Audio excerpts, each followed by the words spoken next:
Most recently, meron kong mga kaso sa radyo nilapit sa akin na yung mga suspect dinala sa kulungan ng mga pulis and then sasabihin na nagpakamatay, nagbigti o inatake sa puso pero wag ka, hindi naman pala.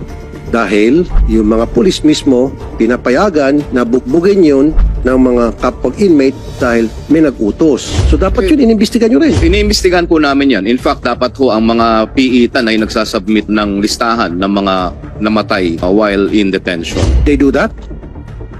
Dapat po. Iba po yung dapat, iba po yung they are doing it. I know for a fact that they don't.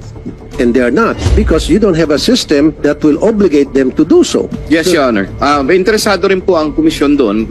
In fact, sa ngayon ho, meron ho kaming dinedevelop na protocol. Sasagawa ho kami ng aming manual on how to handle deaths under custody. Sir, turuan kita, gawa kayo ng MOA, Memorandum of Agreement, sa kataas-taasan ng PNP, na kapag merong namatay na inmate while in their custody, while in their presinto, mag-submit sa inyo ng report para imbestigahan nyo. Tama ba ako? Tama ako? Tama ako, sir. Tama po.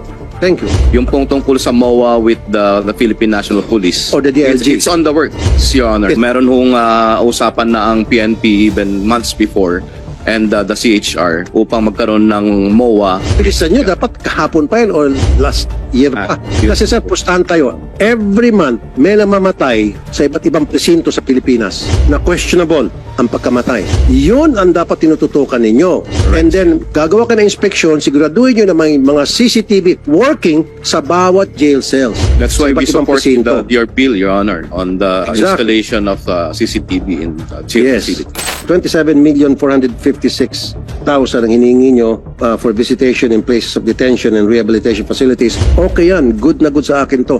Kaya Thank lang, you, Your Honor. kailangan meron talaga kayong objective, yung mga ma-identify nyo yung mga inosente, na alam nyo inosente after talking to them and doing some research on their cases. And then mapapalabas nyo. Yes, Your Honor. Financial assistance to victims, pera. Sino-sino po itong mga victims na ito? Ito ho yung mga biktima na mostly grave human rights abuses, Your Honor. This involves violation on child rights, gender-based violence, Okay. right to life, security cases involving disappearances, arbitrary arrest, detentions.